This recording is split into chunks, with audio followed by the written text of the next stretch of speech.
반갑습니다. 네, 저는 한 가지 질문으로 여러분들과의 이야기를 시작하려고 하는데요. 자, 여러분들 혹시 일상에서 동물들을 만나시나요? 네, 굉장히 힘차게 대답해 주셨는데요. 어떤 동물들을 만날까요? 우리가 고양이, 강아지, 쥐, 굉장히 보기 힘든데 쥐를 볼 수도 있죠. 비둘기 맞습니다. 길을 가다 보면 비둘기를 만날 수도 있죠. 그리고 또 가장 많이 보는 동물들도 있을 거예요. 네, 맞습니다. 우리 사람들 다 동물이죠. 예. 저희가 통계상으로 보면 우리 전체 가구 중에 한 5분의 1 정도는 반려동물을 키우고 있다고 해요. 가장 많은 게 개고, 그 다음에 고양이겠죠. 5분 중에 1분 정도는 이제 집에 동물이 있을 거고, 예. 그렇게 동물들과 살아가고 있는데, 아까 말씀하셨던 것처럼 또 반려동물 외에도 저희가 생활을 하면서 만나게 되는 동물들, 길을 가다가 도심 속에 살고 있는 야생동물들, 아까 말씀하셨던 길고양이 또는 비둘기, 또 많이 좋아하지는 않지만 쥐를 만날 수도 있죠. 그것 외에도 저희가 생각해보면 또 많은 동물들을 사실상 만나고 있어요. 이게 지금 여기 이 자리에 아마 송내고등학교 학생분들이 많이 앉아 계신 걸로 알고 있는데, 지난주 송내고등학교 급식표입니다. 보시면 숯불 치즈 닭갈비, 어묵국도 있었고, 설렁탕, 동갈비, 김치찜. 13, 14일은 아마 수능 때문에 쉬셔서 없는 것 같아요. 그리고 15일 금요일에는 안심 등심 돈가스 이렇게 있었죠. 자, 어떤가요? 이것들은 여러분들이 드셨던 이 메뉴들은 뭔가요? 그쵸, 고기였죠. 아마 우리가 인지하지는 못하지만 그 동물이었던 생명이었던 것들을 저희가 이제 식단에서 만나고 있죠. 테이블에서 만나고 있고. 자, 그러면 또 우리가 입고 있는 옷과 신발은 어떤가요? 가죽으로 된 것들도 있고, 패딩 같은 경우에는 이제 오리털, 거위털 이렇게 사용하는 경우도 많이 있죠. 이것 역시 살아있었던 동물들의 가죽 또는 털, 신체의 일부였던 것들을 우리가 이용하고 있죠. 구두를 신는 경우에도 그렇겠고, 지갑 같은 경우에도 이런 가죽 제품들이 굉장히 많이 있죠. 이렇게 보면 저희가 사실상 굉장히 많은 동물들을 만나고 있어요. 그렇죠. 이제 또 눈에 보이지는 않는데, 이제 여러분들이 드시는, 이제 몸이 안 좋을 때 먹는 약들, 이런 약들은 동물 실험을 통해서 이 약들이 생산이 되죠. 이런 실험동물들도 있고. 그래서 그 통계를 보게 되면 국내에서 한 해에 도축되는 동물이 몇 마리 정도일까요? 2억? 좀 더. 3억? 좀 더. 4억? 좀 더. 7억? 좀 더. 10억? 네. 한 해에 우리나라에서 도축되는 동물이 10억 마리입니다. 10억 마리고, 실험동물에 쓰이는 동물은 372만 마리 정도예요. 우리 상상을 초월하죠. 굉장히 많은 동물들을 우리 인간이 이용을 하고 있습니다. 우리 눈에 보이지는 않지만, 아니면 보이더라도 인지하지 못하고 있지만, 우리는 굉장히 많은 동물들을 이용을 하고 있어요. 인간이 동물과 관계를 맺는 방식은 굉장히 일방적이고, 우리가 동물을 이용하는 방식들로 이용하고 있죠. 이 제돌이라는 돌고래예요. 이 제돌이라는 돌고래는 2013년에 이제 바다로 돌아간 아시아 최초의 돌고래입니다.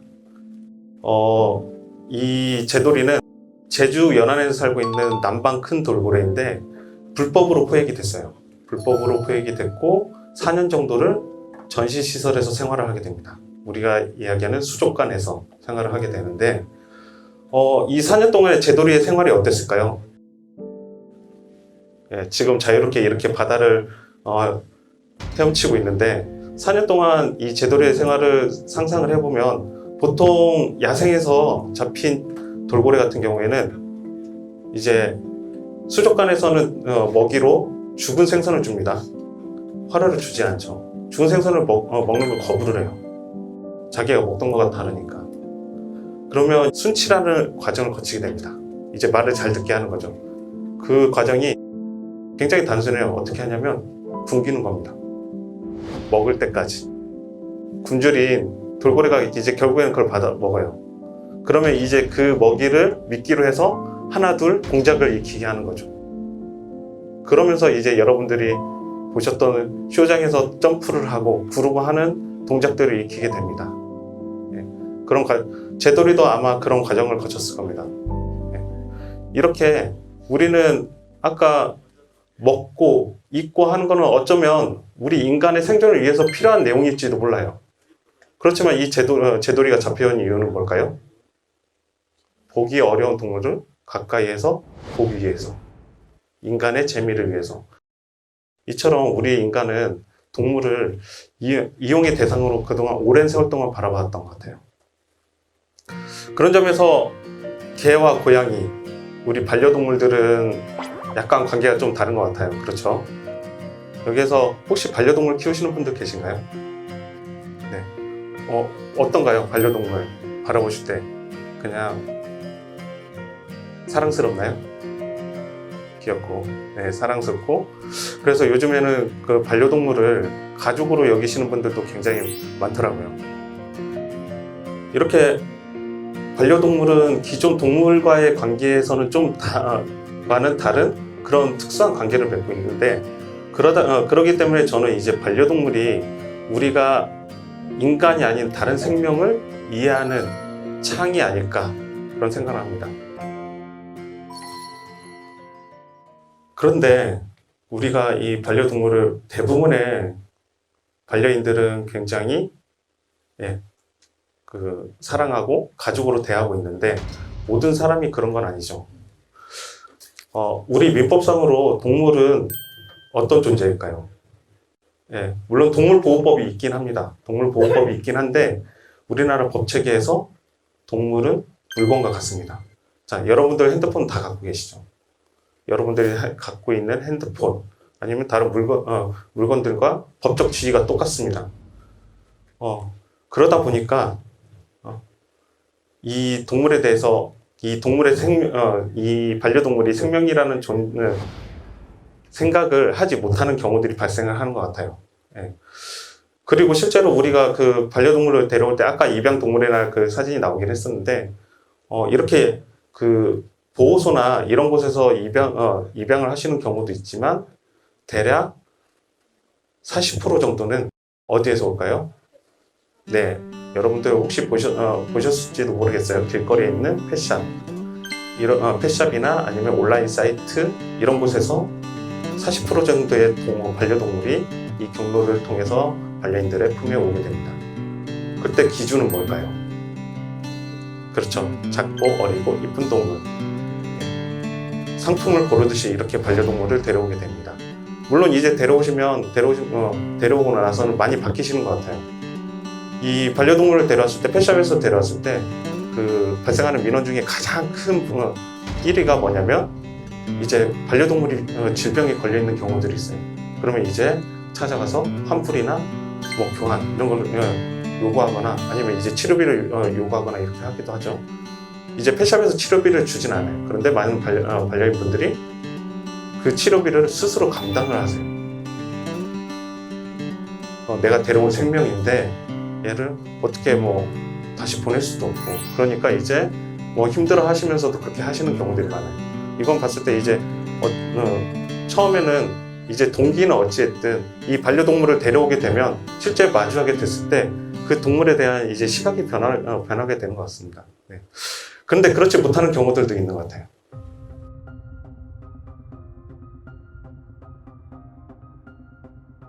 이거는 올해 6월에 있었던 화성에서 고양이를 이제 연쇄 살해했던 사건의 그 장면입니다.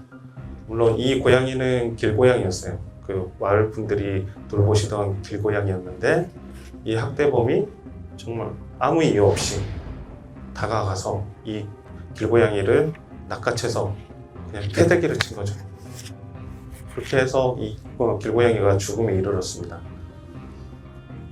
근데 뭐 불행 중 다행으로 이 범인은 비교적 빠르게 잡혔어요. 이제 저희 쪽에 제보가 들어왔고 제보 이틀 만에 범인이 잡혔는데 저희가 그 범인의 집에 갔을 때 놀랐는데 그 이유는 뭐냐면 그 집에 또 고양이가 또 있었어요.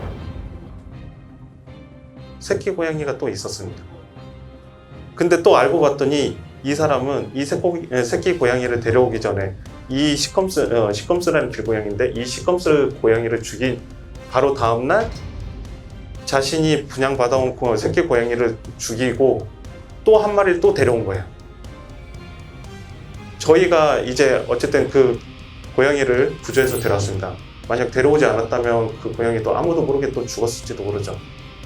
근데 여기서 더 놀라운 점이 있습니다. 이 사람이 이렇게 연달아서 새끼 고양이들을 죽였는데 이 사람의 동물의 소유권을 제한할 수 있는 방법이 없어요. 이 사람이 또 나중에 고양이를 키운다고 하더라도 그걸 막을 방법이 없습니다. 실제로 이 사람은 그 이후에도 계속 온라인 사이트를 통해서 고양이들을 분양받으려고 했어요. 왜? 현재 우리나라 법에서는 고양이는 물건과 같기 때문이다. 동물은 물건과 같기 때문에 그걸 막을 방법이 없는 거죠. 이 루키라는 강아지예요. 루키라는 강아지인데 루키는 학대를 받아서 그걸 그 학대 받는다는 걸 안 분들이 이 루키를 구조를 합니다. 일반 시민분들이. 그래서 이제 구조를 한 후에 잘 맡아줄 사람을 찾아서 다시 입양을 보냈어요. 입양을 보냈는데 불과 며칠이 되지 않아서 죽었습니다. 학대에 의해서. 학대로부터 구조당했는데 또 학대로 죽은 거예요. 참 비극적인 일이죠. 이런 일들이 굉장히 비일비재하게 일어나고 있고 우리 동물자연대 1년에 걸려오는 전화가 9,000통 정도의 전화가 걸려옵니다. 물론 이제 뭐 여러 뭐 민원 전화라든지 문의 전화 이런 거 있지만 뭐 저희가 이러저러한 것들을 빼고라도 동물 학대 사건으로 분류되는 게 400건이 넘어요. 1년에. 저희 한 개 단체에서 처리하는 사건들이. 동물들이 고통받는 거는 이제 학대만 있는 건 아닙니다. 유기동물 문제는 많이 접하셨을 것 같은데 지난해 우리나라에서 버려진 동물들이 12만 1,000마리입니다. 대략 하루 평균으로 따지면 아마 한 330마리 정도가 될 거예요. 하루에 330마리 정도의 동물이 이제 주인을 잃는 거죠. 그러면 이 동물들은 어떻게 될까요? 지자체 보호소라는 곳으로 가게 되는데 거기에서 이제 7일 동안 주인을 찾는 공고를 합니다. 그리고 10일이 될 때까지 나타나지 않으면 소유권이 지자체로 넘어가고 소유권이 지자체로 넘어오면 이제 뭐 지자체에서 계속 보호를 할 수도 있고 이제 안락사라는 걸 당할 수도 있습니다. 그래서 이 통계를 보면 자연사가 23.9%, 안락사가 20.2%. 이제 자연사라는 거는 특별한 이유를 알 수 없이 이 안에서 뭐 병이나 상해나 이런 것들로 해서 죽는 케이스들을 말하는 거고요. 그게 23.9%고 안락사가 20.2%. 합쳐서 대략 절반 정도는 유기동물의 절반 정도는 결국에는 죽음을 맞이하는 거죠. 이 안에서. 유기에 대해서 사람들이 경각심이 낮은데 사실상 이 동물을 높은 확률로 죽음에 이르게 한다는 점 그리고 버려졌을 때 그 구조까지의 과정에 있어서 고통을 당한다는 점에서 다른 학대 사건들과 다르지가 않죠. 그렇다면 이제 근본적인 질문을 다시 한번 던질 수밖에 없는데 우리는 이 반려동물을 또 나아가서 다른 동물들을 어떻게 대해야 할까요? 여기에 대해서 이제 저희처럼 동물 운동을 하는 진영에서 이제 두 가지 목소리들이 있어요. 하나는 이제 피터 싱어라고 하는 분이 대표적인 사람인데 동물 복지론자고 이제 톰 레건이라는 분이 있는데 이분은 동물 권리론자입니다. 이제 피터 싱어 같은 경우에는 이제 동물도 사람처럼 고통과 기쁨을 느낀다. 그렇기 때문에 고통을 느끼는 존재에 대해서는 함부로 대해서는 안 되고 그 고통을 감소시켜줄 의무가 우리 인간들에게 있다. 이렇게 주장을 하는 거죠. 톰 레건 같은 경우에는 이 동물이 고통을 느끼고 이런 것들은 전혀 중요하지 않다. 그게 중요한 게 아니라 이 동물이 생명을 가지고 있다는 거, 그리고 그 삶을 스스로 살아간다는 존재라는 거, 그것만으로도 이 동물은 인간과 같은 동일한 권리를 가지고 있다고 얘기를 합니다. 이제 앞에 피터 시거 같은 경우에는 고통을 줄여주는데 방점을 찍다 보니까 일부 동물을 이용을 하더라도 그 동물의 고통을 감소시켜주기 위해서 노력을 한다면 그게 같이 중요하다고 얘기를 하는 거죠. 예를 들어서 이제 그 산란개들이 일명 배터리 케이지라는 곳에서 평생을 살아갑니다. A4 한 장 사이즈가 채 안 돼요. 한 마리당 주어진 공간이. 평생을 그 좁은 공간에서 살아가는데, 피터 싱어 같은 경우에는 우리가 그 닭들을 이용을 하더라도 그렇게 좁은 데서 가둬놓지 말고 좀 더 적절한 환경을 제공을 하면서 키우는 게 맞다라고 주장을 하는 거죠. 근데 이제 톰 레건 같은 경우는 어떨까요?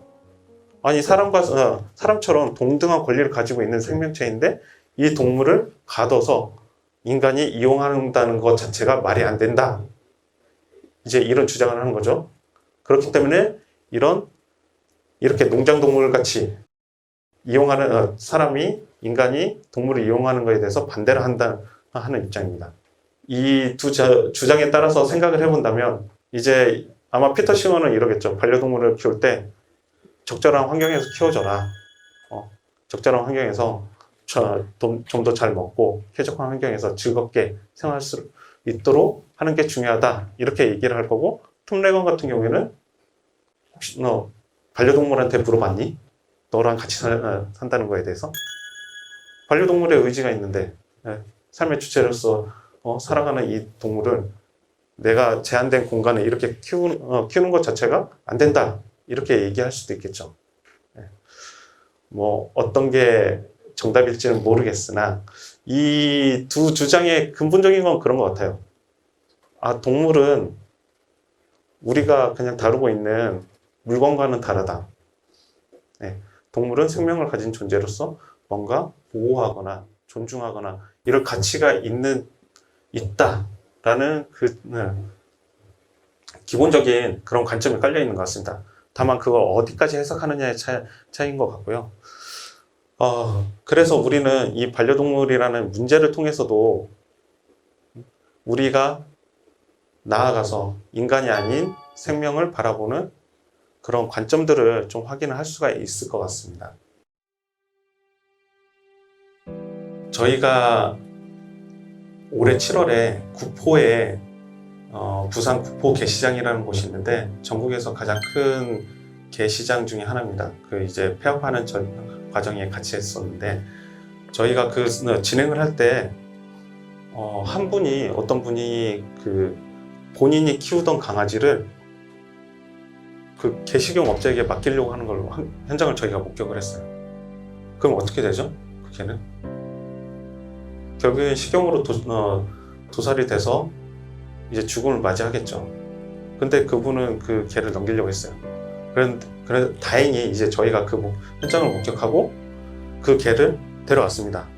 데려와서 이제 질병 검사나 이런 것들을 하고, 현재는 캐나다로 해외 입양을 보냈어요. 그래서 굉장히 지금 잘 지내고 있더라고요.